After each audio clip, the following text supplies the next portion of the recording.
الحمد للہ وکفا والصلاة والسلام علی عباده الذین اصطفا خصوصاً علی افضلہم وخاتم النبیین محمد الامین وعلی آلہ وصحبہ اجمعین اما بعد فقد قال اللہ تبارک وتعالی کما ورد فی سورة الحدید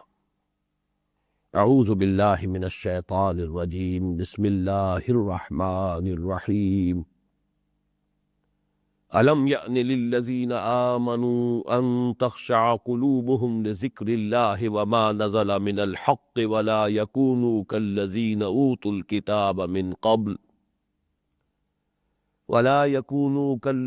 أُوتُوا الْكِتَابَ مِنْ قَبْلُ فَطَالَ عَلَيْهِمُ الْأَمَدُ فَقَسَتْ قُلُوبُهُمْ وَكَثِيرٌ مِّنْهُمْ فَاسِقُونَ اعْلَمُوا أَنَّ اللَّهَ يُحْيِي الْأَرْضَ بَعْدَ مَوْتِهَا قد بینا لکم الآیات لعلکم تعقلون ان المصدقین والمصدقات واقرضوا اللہ قرضا حسنا یضاعف لهم ولهم اجر کریم والذین آمنوا باللہ ورسلہ اولئک هم الصدیقون والشہداء عند ربهم لهم اجرهم ونورهم والذین کفروا وکذبوا بآیاتنا اولئک اصحاب الجحیم صدق اللہ العظیم رب اشرح لی صدری ویسر لی امری واحلل عقدۃ من لسانی یفقہوا قولی اللہم ربنا الہمنا رشدنا واعذنا من شرور انفسنا اللهم أرنا الحق حقا وارزقنا اتباعه وأرنا الباطل باطلا وارزقنا اجتنابه اللهم نور قلوبنا بالإيمان واشرح صدورنا للإسلام ووفقنا لما تحب وترضى آمین یا رب العالمین۔ ہم سورہ حدید کے چوتھے حصے کا مطالعہ کر رہے تھے۔ یہ چوتھا حصہ جو آیت نمبر 16 سے آیت نمبر 19 تک 4 آیات پر مشتمل ہے، اس کی 3 آیات پر ہماری گفتگو تقریباً مکمل ہو چکی تھی۔ چوتھی آیت یعنی آیت نمبر 19 جس پر کہ اس سورہ مبارکہ کا دوسرا رکوع بھی ختم ہو رہا ہے، وہ پھر اس سورہ مبارکہ کی عظیم ترین آیات میں سے، اور بعض اعتبارات سے اس کے جو اصل مفاہیم ہیں اور اس کی جو اصل عظمت ہے، واقعہ یہ ہے کہ اس کی طرف بہت کم توجہ ہوئی۔ اس کے کچھ اسباب ہیں جو میں بعد میں بیان کروں گا، لیکن یہ کہ اس آیہ مبارکہ پر غور کرنے سے پہلے ہم ایک ترجمانی کر لیتے ہیں پہلی 3 آیات کی۔ أَلَمْ يَأْنِ لِلَّذِينَ آمَنُوا أَن تَخْشَعَ قُلُوبُهُمْ لِذِكْرِ اللَّهِ وَمَا نَزَلَ مِنَ الْحَقِّ، کیا وقت آیا نہیں ہے اہل ایمان کے لیے، ایمان کے دعوے داروں کے لیے، کہ ان کے دل واقعتاً جھک جائیں اللہ کی یاد کے لیے اور وہ تسلیم کر لیں اس سب کو کہ جو حق میں سے نازل ہوا۔ یہ جھک جانا قبولیت کے لیے تواضع بھی ہے، وما نزل من الحق، اللہ کی یاد میں جھک جائیں اور جو کچھ حق میں سے نازل ہوا ہے اس کو قبول کریں جیسے کہ قبول کرنے کا حق ہے، اسے تسلیم کریں جیسے کہ تسلیم کرنے کا حق ہے۔ وَلَا يَكُونُوا كَالَّذِينَ أُوتُوا الْكِتَابَ مِنْ قَبْلِ، اور نہ ہو جائیں ان لوگوں کے مانند جنہیں کتاب دی گئی تھی پہلے۔ فَطَالَ عَلَيْهِمُ الْأَمَدُ، تو ان پر ایک طویل مدت گزر گئی۔ فَقَسَتْ قُلُوبُهُمْ، تو ان کے دل سخت ہو گئے۔ وَكَثِيرٌ مِّنْهُمْ فَاسِقُونَ، چنانچہ اب ان میں سے بہت سے ہیں فاسق و فاجر۔ اعلموا ان اللہ یحیی الارض بعد موتها، اگر تم بھی اپنے دلوں میں جھانکو اور محسوس کرو کہ دل میں سختی ہے، دل میں ایمان کے کا نور نہیں ہے، ایمان کی فصل نہیں لہرا رہی ہے، تو مایوس نہ ہو، جان رکھو کہ اللہ تعالیٰ زمین کو اس کے مردہ ہونے کے بعد اثر نو زندگی عطا فرما دے گا۔ قد بینا لکم الآیات لعلکم تعقلون، ہم نے تو تمہارے لیے اپنی آیات کو واضح کر دیا ہے، تمہاری سبق آموزی کے لیے ہم نے اپنی آیات کو نمایاں کر دیا ہے تاکہ تم عقل سے کام لو، غور کرو سب۔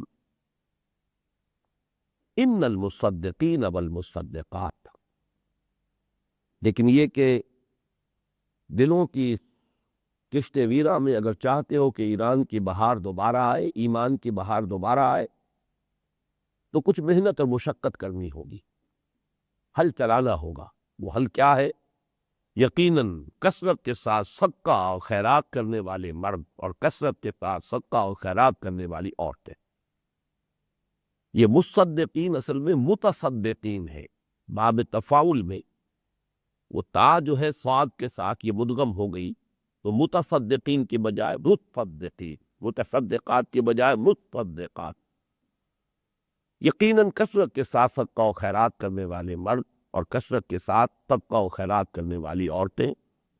وَأَقْرَضُوا اللَّهَ قَرْضًا حَسَنًا، اور جنہوں نے قرض دیا ہو اللہ کو، قرض حسنہ، نہایت عمدگی کے ساتھ، حسن نیت کے ساتھ، خوبصورتی کے ساتھ،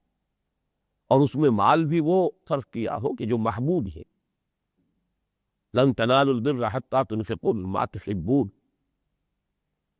یضاعف لہم، ان کے لیے جو کچھ انہوں نے دیا ہوگا اسے بڑھایا جاتا رہے گا، وَلَهُمْ أَجْرٌ كَرِيمٌ، اور اس پر مستزاد مزید برآں ان کے لیے اجر ہوگا بہت ہی باعزت۔ وَالَّذِينَ آمَنُوا بِاللَّهِ وَرُسُلِهِ أُولَٰئِكَ هُمُ الصِّدِّيقُونَ وَالشُّهَدَاءُ عِندَ رَبِّهِمْ، اور جو لوگ ایمان لائے اللہ پر اور اس کے رسولوں پر، وہی ہیں صدیق اور شہید اپنے رب کے پاس۔ لہم اجرہم ونورہم، ان کے لیے محفوظ ہے ان کا اجر بھی اور ان کا نور بھی۔ والذین کفروا وکذبوا بآیاتنا، اور جنہوں نے کفر کیا اور تکذیب کی ہماری آیات کی، اولئک اصحاب الجحیم، وہ تو پھر جہنم والے ہے ہی۔ جیسا کہ اس سے پہلے عرض کیا جا چکا ہے کہ جو ایک مسلمہ اصول ہے تربیت کا، تعلیم کا، کہ ایک طرف زجر بھی ہو، ملامت بھی ہو، سختی بھی ہو، تنبیہ بھی ہو، تہدید بھی ہو، لیکن ساتھ ہی حوصلہ افزائی بھی ہو، تھپکی بھی دی جائے، شاباش بھی ہو،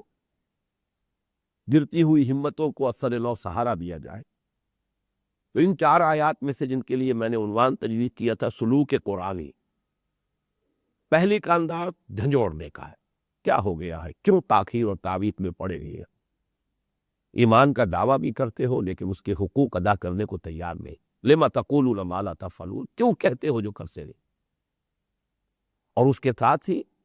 تحوید اور تنبیہ یہ کہ دیکھ لو تم سے پہلے بھی ایک امت تھی،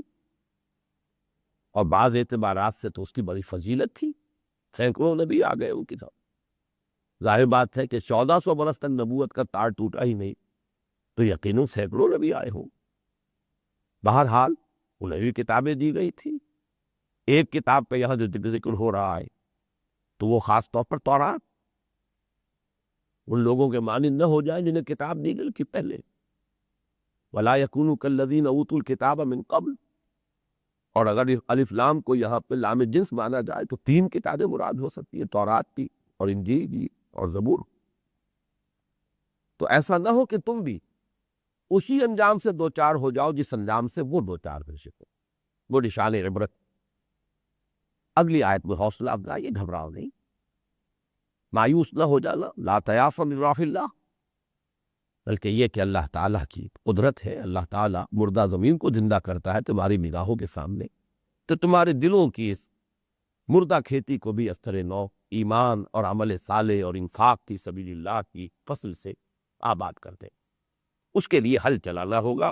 نجاست جو ہے اندر سے، اصل نجاست حب مال، حب دنیا کے لیے سمبل مال کی محبت،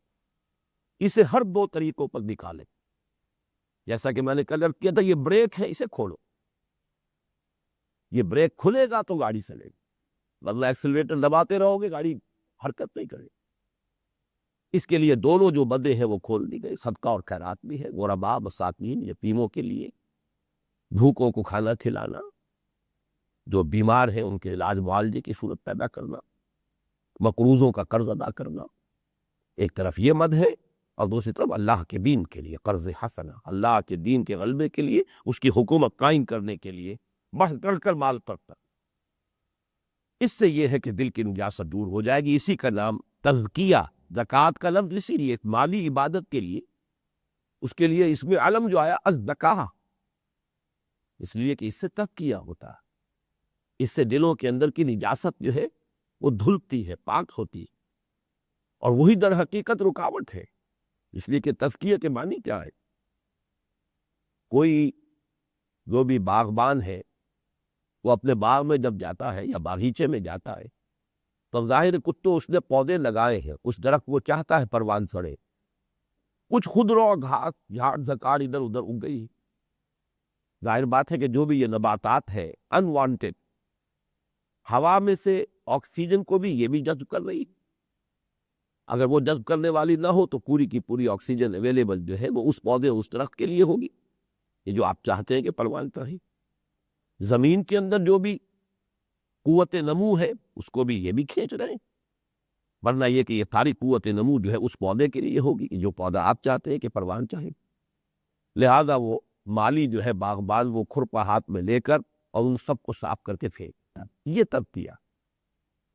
تاکہ یہ پودا بڑھے، پروان چڑھے، نشو و نما پائے۔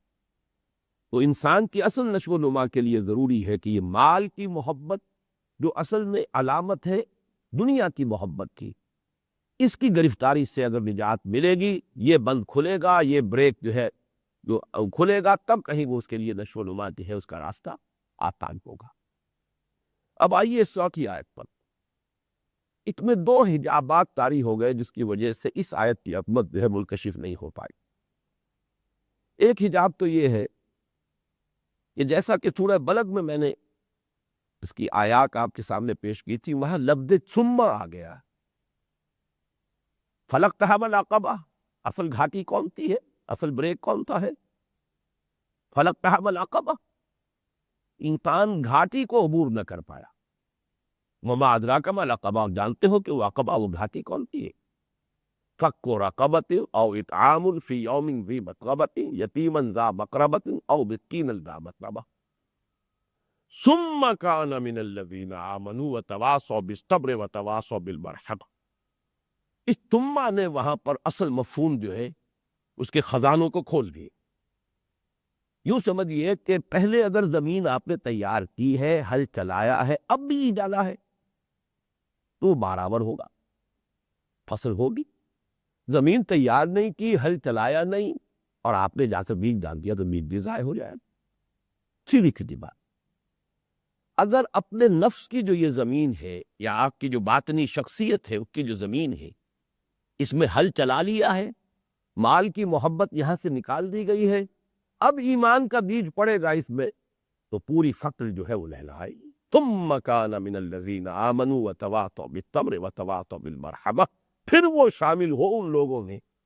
جو ایمان لا، جنہوں نے صحبت کی ایک دوسرے کو تاکید،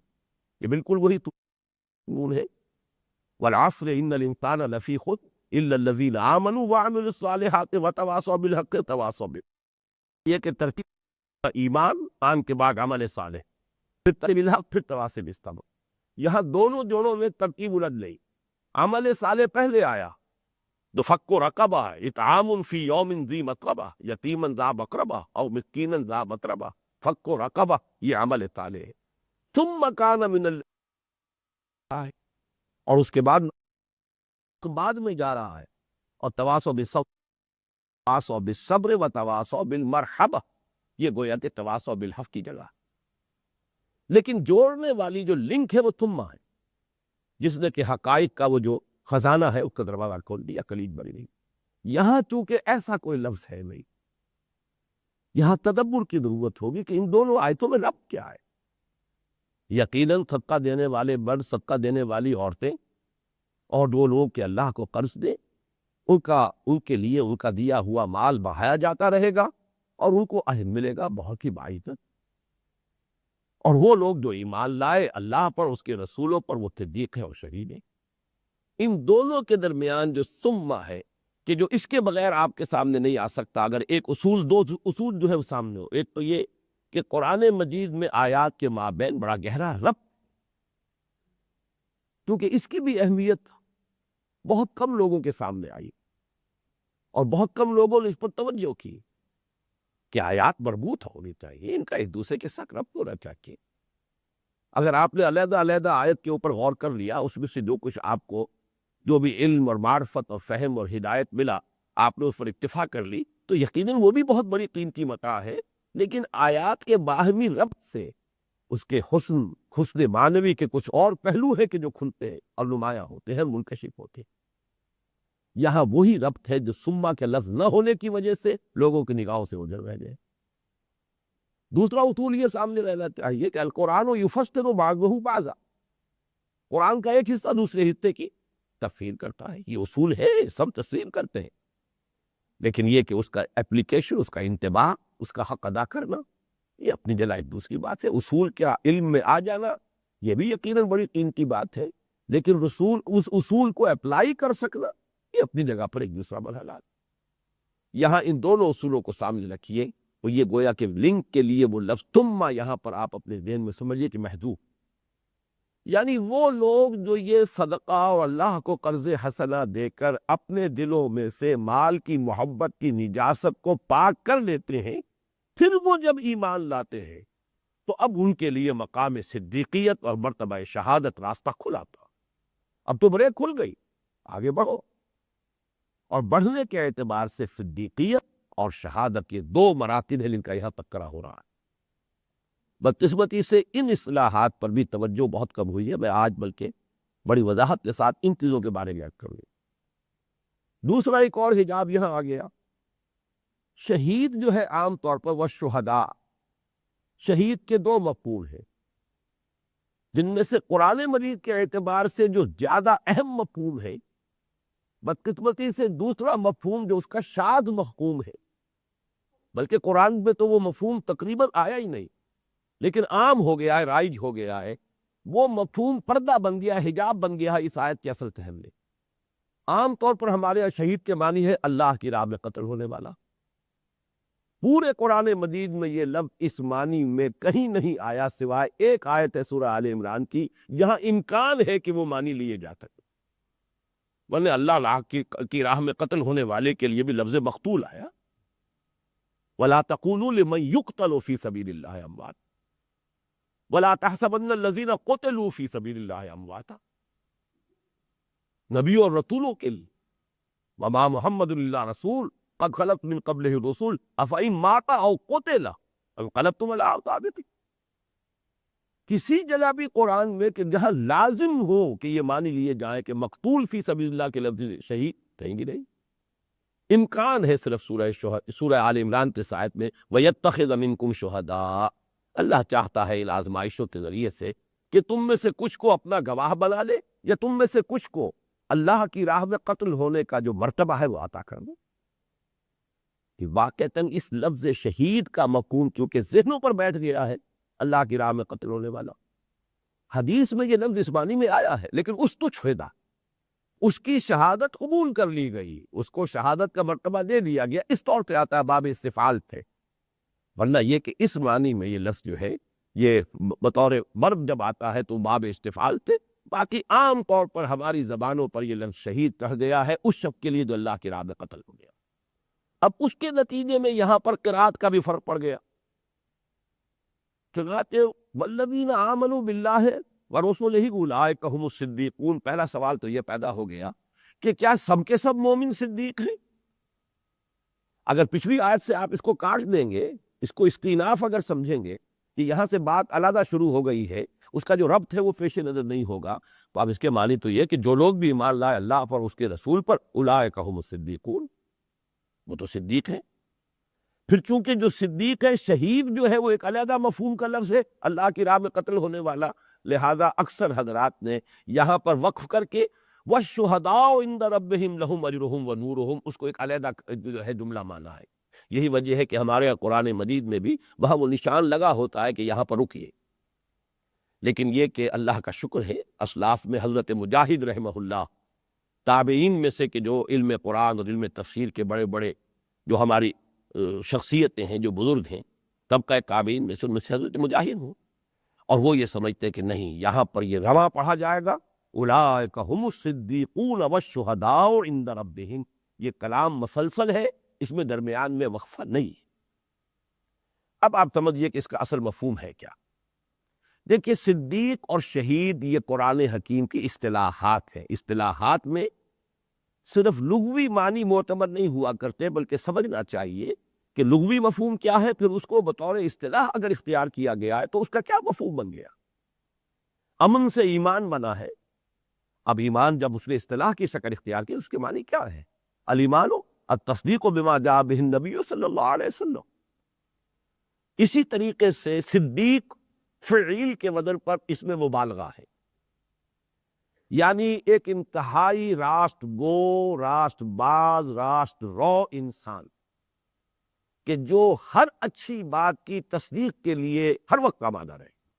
وہ صدیق ہے۔ اصطلاحاً یہ وہ سلیم الفطرت لوگ کہ جن کے لیے نبی کی دعوت ہرگز اجنبی نہیں ہوتی، جیسے ہی نبی کی دعوت ان کے کانوں تک آتی ہے انہیں ایسے محسوس ہوتا ہے کہ دیکھنا تقریر کی لذت کے جو اس نے کہا، میں نے یہ جانا کہ گویا یہی میرے دل میں ہے۔ ان کی فطرت اپنی سلامتی پر برقرار، غور و فکر کرنے والے لوگ، سوچ بچار کرنے والے لوگ، انہیں خود اپنے اندر سے وہ گواہی جو ہے گویا کہ ابھرتی ہوئی نظر آ رہی ہے، لہذا جیسے ہی نبی کی دعوت آئی فوراً تصدیق،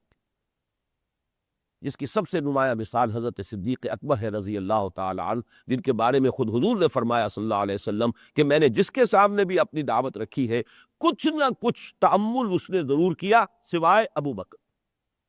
ایک لحظے کی تاخیر کے بغیر تصدیق کی۔ ظاہر بات ہے کہ وہ پہلے سے کچھ تھا تبھی تو کی ہے نا،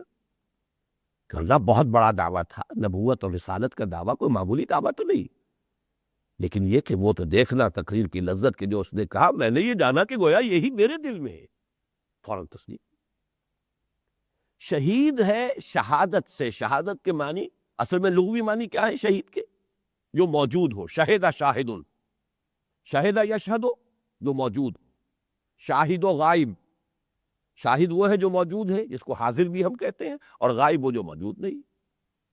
لیکن یہیں سے دو مفہوم اس پہ اضافی پیدا ہوئے،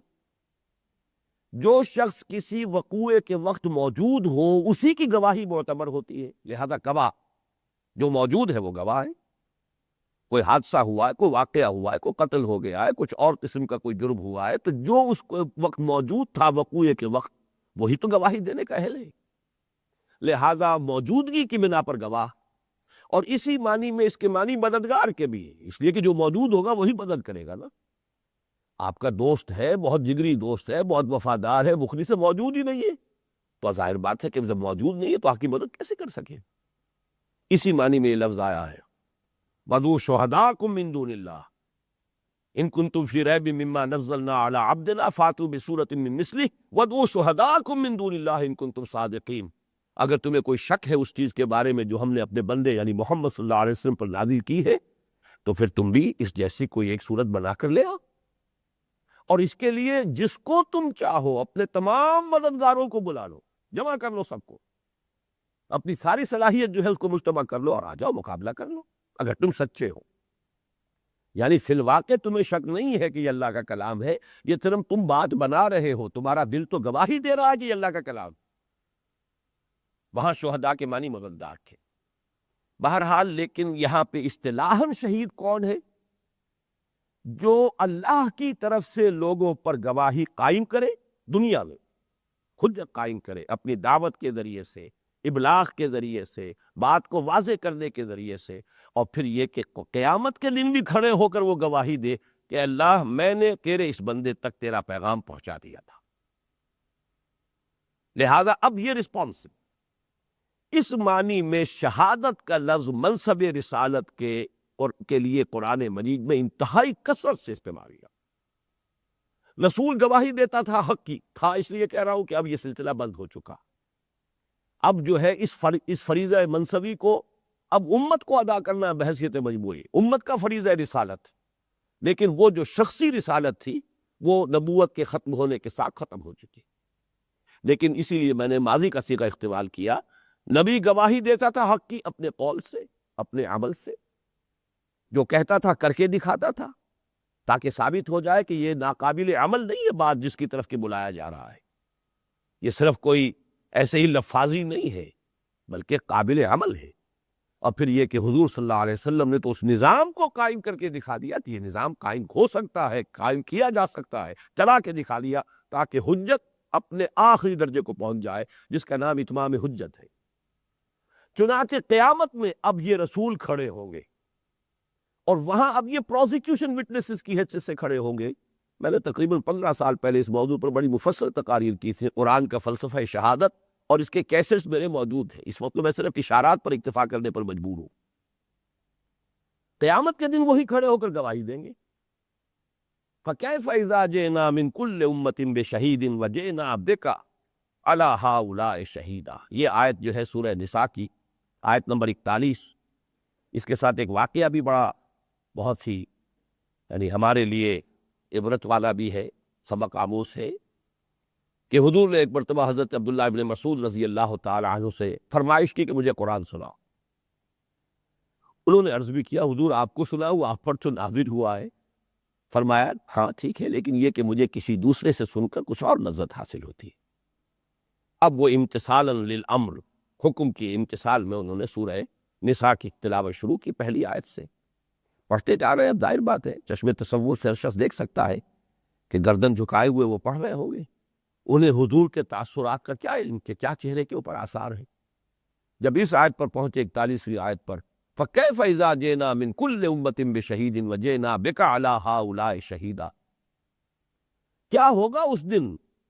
جس دن کہ ہم ہر امت پر ایک گواہ کھڑا کریں گے،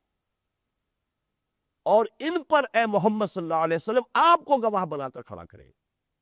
من کل امت بشہید، ہر امت پر جو بھی اس کے لیے رسول بھیجے گئے تھے علیہم الصلاۃ والسلام، وہ کھڑے ہو کر جیسے کہ عدالت میں پروزیکیوشن وٹنس ہوتا وہ گواہی دے گا کہ اے اللہ تیرا پیغام جو مجھ تک آیا تھا میں نے ان تک پہنچا دیا تھا۔ ناؤ دے آر ریسپانسبل، اب یہ جواب دیں، اپنے طرز عمل کے لیے یہ ذمہ دار ہے۔ اور اے نبی آپ کو ہم لائیں گے ان کے خلاف، اس لیے کہ علا کا صلہ جب بھی آتا ہے وہ مخالفت کے لیے ہوتا ہے، جیسے کہ وہ بہت ہی مشہور حدیث ہے، القرآن حجت لک او علیک، قرآن یا تمہارے حق میں حجت ہے یا تمہارے خلاف حجت بنے گا۔ القرآن حجت لک او علیک۔ اسی طرح شہادت کسی کے حق میں ہوتی ہے، کسی کے خلاف ہوتی ہے، یہ تو بڑی سیدھی سی بات ہے۔ ہر شخص جو گواہ کی حیثیت سے پیش ہوتا ہے وہ گواہی کسی کے حق میں جائے گی، کسی کے خلاف جائے گی۔ لام کے ساتھ یہ سورہ نساء میں آئی، یا ایھا الذین آمنوا کونوا قوامین بالقسط شہداء للہ، اہل ایمان کھڑے ہو جاؤ پوری قوت کے ساتھ عدل کو قائم کرنے کے لیے، اللہ کے حق میں گواہی دینے کی، شہداء للہ لام کے ساتھ، اور علا کے ساتھ اکثر و بیشتر یہ آیا ہے۔ خاص طور پہ وہ نوٹ کیجئے، قیامت کے دن جب ہمارے اپنے اعضاء و جوارح ہمارے خلاف گواہی دیں گے تو ہم کہیں گے لما شہدتم علینا، ہمارے اپنے ہاتھ پاؤں ہو کر، ہمارے اپنے اعضاء و جوارح ہو کر ہمارے خلاف گواہی دے رہے ہیں، لما شہدتم علینا۔ اور ہماری اعضاء و جوارح کہیں گے انطقنا اللہ الذی انطق کل شیء، اللہ نے، اس ہستی نے جس نے ہر شے کو نطق اور گویائی عطا کی، آج ہمیں بھی گویائی عطا کر۔ تو یہ علا شہادت حق میں تو لام کے ساتھ، شہادت خلاف علا کے ساتھ، اور جہاں بھی رسالت کے لیے لفظ آیا ہے علا کے ساتھ آیا۔ انا ارسلنا الیکم رسولا شاہدا علیکم کما ارسلنا الی فرعون رسولا، دیکھو لوگوں ہم نے بھیج دیا ہے تمہاری طرف اپنا ایک رسول تمہارے خلاف گواہ کی حیثیت سے، جیسے کہ ہم نے فرعون کی طرف ایک رسول بھیجا تھا۔ اس لیے کہ رسول دنیا میں تو لوگوں کو حق کی دعوت دیتا ہے، بلاتا ہے، وہ رحمت خداوندی کا مظہر بن جاتا ہے، لیکن کن کے لیے؟ جو اس کی دعوت کو قبول کرے۔ جنہوں نے رد کر دیا اب ان پر تو حجت قائم ہو گئی، قیامت کے دن کھڑے ہو کر وہی رسول جو ہے ان لوگوں کے خلاف گواہی دیں گے کہ اللہ میں نے تیرا پیغام پہنچا دیا تھا، میری طرف سے کمی نہیں ہوئی۔ یہی وجہ ہے کہ حجۃ الوداع میں حضور صلی اللہ علیہ وسلم نے، جبکہ 1.25 لاکھ کا مجمع تھا، یہ سوال کر کے اور جواب لے لیا، گواہی دے لی، الا هل بلغت، لوگوں میں نے پہنچا دیا کہ نہیں، میری طرف سے حق تبلیغ میں کوئی کمی تو نہیں رہ گئی؟ اور پورے مجمع نے یک زبان کہا انا نشهد انک قد بلغت وادیت ونصحت، ہم گواہ ہیں حضور کہ آپ نے حق رسالت ادا کر دیا، حق امانت ادا کر دیا، ہماری خیر خواہی کا حق ادا کر دیا۔ بلکہ ایک روایت میں اور زیادہ تفصیل ہے، انا نشهد انک قد بلغت الرسالۃ وادیت الامانۃ ونصحت الامۃ وکشفت الغمۃ، ہاں حضور ہم گواہ ہیں، آپ نے رسالت کا حق ادا کر دیا، امانت کا حق ادا کر دیا، ہماری خیر خواہی کا حق ادا کر دیا، اور اندھیرے جو تھے گمراہی کے ان کے پردے چاک کر دیے۔ اب حضور نے پھر نگاہ اٹھائی آسمان کی طرف اور انگشت شہادت سے اشارہ کیا آسمان کی طرف اور لوگوں کی طرف، اللہم اشہد، اللہم اشہد، اللہم اشہد، 3 مرتبہ اے اللہ تو بھی گواہ رہے، یہ مان رہے ہیں کہ میں نے تیرا پیغام انہیں پہنچانے کا حق ادا کر۔ اور پھر فرمایا لوگوں سے فَلْيُبَلِّغِ الشَّاهِدُ الْغَائِبَ، اب پہنچائیں وہ جو یہاں ہیں ان کو جو یہاں نہیں ہیں۔ یہ ہے اصل میں امت کا فریضہ رسالت۔ اللہ نے بھیجا ہے رسول کو محمد کو صلی اللہ علیہ وسلم، اور محمد نے امت کے حوالے کیا، اس لیے کہ میں تو بھیجا گیا ہوں پوری نوع انسانی کے لیے، وَمَا أَرْسَلْنَاكَ إِلَّا كَافَّةً لِلنَّاسِ بَشِيرًا وَنَذِيرًا، اور ابھی تک اتمام حجت تو اگر ہوا تو صرف جزیرہ نما عرب کے لوگوں پر ہوا ہے۔ آپ کے ابھی تو صرف خطوط ہی گئے نا، کیسر کو گیا، کسرا کو گیا، ایران کے لوگوں کو ابھی کیا پتا وہ دعوت کیا ہے، رومیوں کو کیا پتا وہ دعوت کیا ہے، اس کے دلائل کیا ہے، اس کا کوئی اتمام جو ہے دعوت کا، اتمام حجت کی حد تک تو کوئی فریضہ ادا نہیں ہوا۔ تو یہ کام اب تمہیں کرنا ہے مسلمانوں، فَلْيُبَلِّغِ الشَّاهِدُ الْغَائِبَ۔ اب اس کو نوٹ کیجئے، یہ ہے اصل میں شہادت، اور اس کو مفہوم کو بیان کیا گیا قرآن مجید میں 2 جگہوں پر، سورہ حج میں بھی ہم پڑھ چکے ہیں، اور سورہ بقرہ کے اندر بھی وہ مضمون آیا۔ سورہ بقرہ کے الفاظ ہیں وَكَذَلِكَ جَعَلْنَاكُمْ أُمَّةً وَسَطًا لِتَكُونُوا شُهَدَاءَ عَلَى النَّاسِ وَيَكُونَ الرَّسُولُ عَلَيْكُمْ شَهِيدًا، اسی طرح ہم نے تمہیں امت وسط بنایا ہے تاکہ تم پوری نوع انسانی پر گواہی تو حجت قائم کرو، اور ہمارے رسول تم پر گواہی قائم کریں اور حجت قائم۔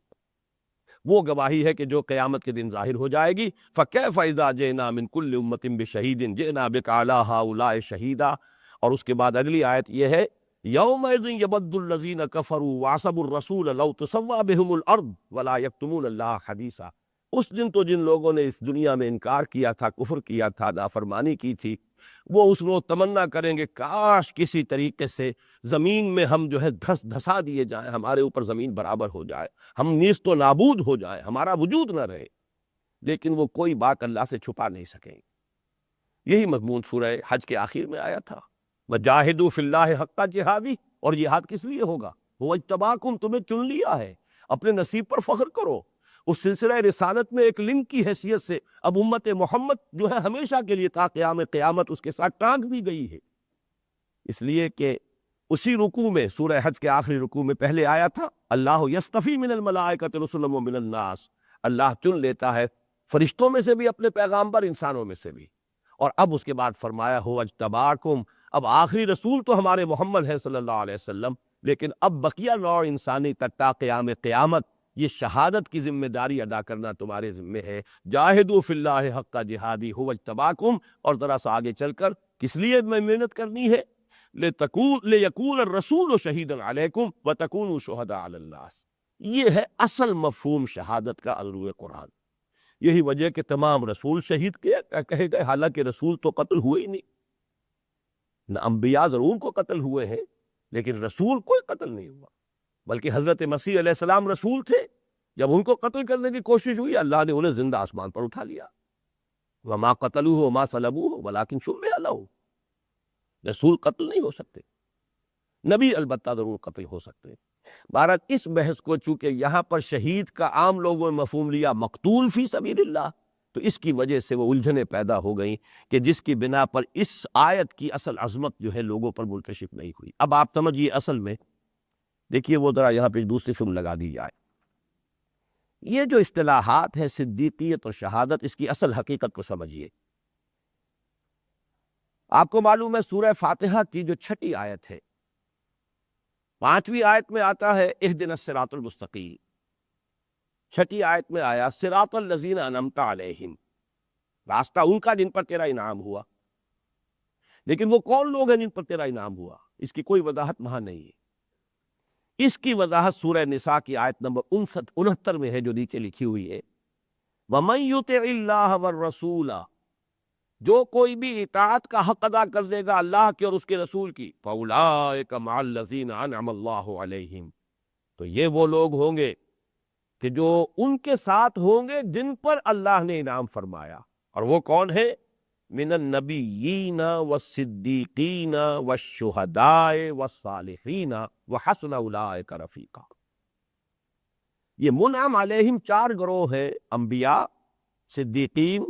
شہداء اور صالحین۔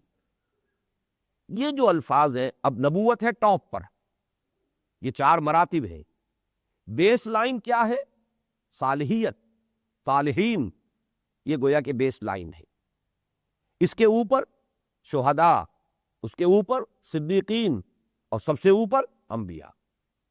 ظاہر بات ہے کہ نبوت تو پہلے بھی ہمیشہ وہبی شے تھی، کسبی نہیں تھی۔ کوئی شخص اپنی محنت سے، مشقت سے، ریاضت سے، عبادت سے، کسی طریقے سے، کسی سلوک سے، کسی طریق سے،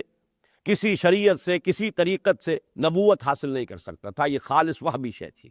جس کا دروازہ اب ہمیشہ کے لیے بند ہو چکا۔ یہ تو آؤٹ آف باؤنڈز ہے۔ تو گویا کہ عام انسانوں کے لیے 3 درجے کھلے ہوئے ہیں، صالحین، شہداء اور صدیقین۔ اب ان کا اصل میں مفہوم کیا ہے یہ جان لیجیے۔ یہ جو 2 کیٹیگریز ہیں، اور ذرا نوٹ کیجیے، سورہ مریم میں 2 رسولوں کے بارے میں، 2 انبیاء کے بارے میں فرمایا، انہ کان صدیقا نبیا۔ حضرت ابراہیم علیہ السلام کے بارے میں بھی، حضرت ادریس کے بارے میں بھی علیہم الصلاۃ والسلام۔ اور 2 کے بارے میں فرمایا رسولا نبیا۔ یہ بھی ایک خاصا مشکل مقام ہے قرآن مجید کا، ان دونوں کے درمیان فرق کیا ہے۔ اب اس کو سمجھیے کہ انسانوں کی شخصیت اللہ تعالیٰ نے جو بنائی ہے، جو پرسنالٹی پیٹرن ہے، پرسنالٹی سٹرکچرز ہیں، ان میں 2 کیٹیگریز بہت نمایاں ہیں۔ جدید سائیکالوجی میں آپ انہیں کہتے ہیں ایکسٹروورٹس، انٹروورٹس۔ کچھ لوگ ہوتے ہیں غور و فکر کرنے والے، دروں بین، سوچ بچار میں منہمک، تنہائی پسند۔ ظاہر بات ہے تنہائی پسند ہے تو وہ غور و فکر، سوچ بچار، سلیم الفطرت، ایک کیٹیگری ان لوگوں کی ہوتی۔ کچھ لوگ وہ ہوتے ہیں فعال، بھاگ دوڑ کرنے والے، ایکسٹروورٹس، باہر کی دنیا میں مگن ہے، اندر جھانکنے کا انہیں موقع ہی نہیں ہوتا، نہ اس کی انہیں فرصت ہے، نہ اس کا ان کا مزاج اور ذوق ہے، بلکہ یہ کہ وہ باہر کی دنیا کے اندر مگن، مل رہے ہیں، گفتگو ہو رہی ہے، مجلس میں بیٹھے ہیں، خوب بحثم بحثہ ہو رہی ہے، خوش گپی ہو رہی ہے، جو بھی ہے ایک کیفیت یہ ہوتی۔ یہ زیادہ حقائق کی طرف متوجہ نہیں ہوتے، ایکسٹروورٹس، انٹروورٹس۔ بہت شاذ لوگ ہوتے ہیں ایمبیورٹس، جن کے اندر یہ دونوں صلاحیتیں ہوں اور توازن کے ساتھ ہوں۔ بلکہ اکثر و بیشتر اگر یہ 2 چیزیں کسی میں جمع ہو جائیں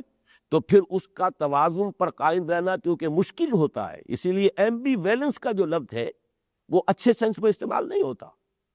آدمی یکسو ہوگا، یک رخا ہوگا تو وہ زیادہ سٹیبل رہے گا، اور اگر ایمبی ویلنٹ ہے تو اس کے اندر جو ہے انسٹیبلٹی کے امکانات زیادہ ہوتے چلے جاتے ہیں۔ دونوں چیزیں موجود ہوں اور توازن کے ساتھ ہوں، جمی ہوئی ہو، تو اس کی کامل مثال تو ایک ہی، اور وہ محمد الرسول اللہ صلی اللہ علیہ وسلم۔ باقی آپ کو انبیاء میں بھی 2 کیٹیگریز ملے گی، جیسے کہ آپ کو صحابہ کرام میں 2 کیٹیگریز ملتی ہیں۔ حضرت ابوبکر صدیق رضی اللہ تعالیٰ عنہ شروع سے نیکی، طبیعت کے اندر رقیق القلبی، کسی کو دکھ میں دیکھنا تو تڑپ اٹھنا، کسی کے تکلیف میں دیکھنا تو اس کے لیے تکلیف کو رفع کرنے کی کوشش کرنا، پھر یہ کہ سلیم الفطرت ہیں، کیسے ممکن ہے کہ بت کو سجدہ کریں، اور یہ توحید جو کہ فطرت انسانی کے اندر موجود ہے، وہ جو عہد کر کے آئے تھے الست بربکم قالوا بلی، اس کے اثرات موجود ہیں۔ یہی وجہ ہے کہ آپ کو معلوم ہے کہ حضرت ابوبکر صدیق نے کبھی بھی کوئی کسی بت کو سجدہ نہیں کیا، کبھی شرک کا ارتکاب نہیں کیا، کبھی بدکاری نہیں کی۔ وہ یہاں کی ایک صاف ستھری شخصیت ہے، اندر سے فطرت بھی پاک اور سلیم، اور کردار اور اخلاق جو ہے وہ بھی عمدہ۔ اب ظاہر بات ہے کہ ایسے شخص کے سامنے جب نبی کی دعوت آئی تو جیسا کہ میں نے عرض کیا، سوال ہی پیدا نہیں ہوتا کہ کوئی تاخیر ہو۔ ایک ابو بکر جو کہ اس کے مقام پر سب سے اونچے ہیں، اور دوسری مثال امت میں صدیق ثانی جو ہے حضرت عثمان ہے رضی اللہ تعالیٰ. حضرت ابو بکر کی دعوت سے جو لوگ ایمان لائے ہیں ان میں سر فہرست حضرت عثمان ہے رضی اللہ تعالیٰ. اچھا دوسری طرف ہم دیکھیے حضرت عمر ہے، حضرت حمزہ ہے. 6 برس بیت جاتے ہیں مکے میں اور ان کے کانوں پر جو ہی نہیں رینگ رہی کہ یہ کیا کہہ رہے ہیں محمد صلی اللہ علیہ وسلم. اب میں نے 2 مثالیں اس لیے دی ہیں کہ حضرت عمر تو چونکہ کوئی قرابت داری نہیں ہے ایسی نزدیکی حضور کے ساتھ، تو اس میں تو خرف ہو سکتا ہے کہ کوئی اور بھی اس میں عوامل کار فرما ہوئے. لیکن یہ کہ حضرت حمزہ تو حضور کے چچا ہیں، خالہ زاد بھائی ہیں، دودھ شریک بھائی ہیں، ساتھ کے کھیلے ہوئے ہمجولی ہیں اور انتہائی محبت کرتے ہیں حضور کے ساتھ. بتائیے کون سا حجاب ہے؟ کیوں نہیں ایمان لائے 6 برس تک؟ 6 تک ایمان نہیں لائے، اس لیے کہ توجہ ہی نہیں ہے. سیر و شکار لی، اپنے کمان لی، تلوار لی، نیزہ لیا، نکل گئے کئی دن جو صحرا کے اندر گھوم رہے، شکار کرتے پھر رہے. یہ غور و فکر، سوچ بچار، یہ کائنات، اس کا بنانے والا، زندگی کا مقصد کیا ہے، مال کیا ہے، ادھر توجہ ہی نہیں، صرف عدم توجہ ہی اور کوئی وجہ نہیں. حضور سے کوئی عناد ہونے کا سوال ہی نہیں، کوئی دشمنی ہونے کا سوال ہی نہیں، کوئی منفی جو ہے عامل سرے سے موجود نہیں سوائے عدم توجہ ہی. 6 برس لگے ہیں اور وہ بھی جذباتی طور پر ایمان لائے ہیں. شکار سے واپس آئے تھے، وہ جو توبیہ غالباً کنیز کا نام تھا رضی اللہ تعالی عنہ، اس نے کہا کہ آج تو ابو جہل نے بڑی زیادتی کی، آپ کے بھتیجے سب بہت گستاخی کے ساتھ پیش آیا. بس وہ جو ایک محبت تھی اس نے جوش مارا ہے. سیدھے گئے جہاں بیٹھا ہوا تو وہ اپنی اس پارٹی کو لے کر اور کمان دے کر ماری سر کے اوپر، اس کے سر پھکے آؤ کہ تمہاری یہ ہمت کہ تم نے میرے بھتیجے کے ساتھ یہ معاملہ کیا. اور پھر اسی وقت اچھا چلو میں اس پر ایمان لاتا ہوں، آؤ کرو مقابلہ. یہ شان ہے حضرت حمزہ کے ایمان کی. تو اس کو ذرا اچھی طرح سمجھیے. ان 2 شخصیتوں کے فرق کو اگر نہیں سمجھیں گے تو یہ جو ہے شخص پناتی کا نام ہے.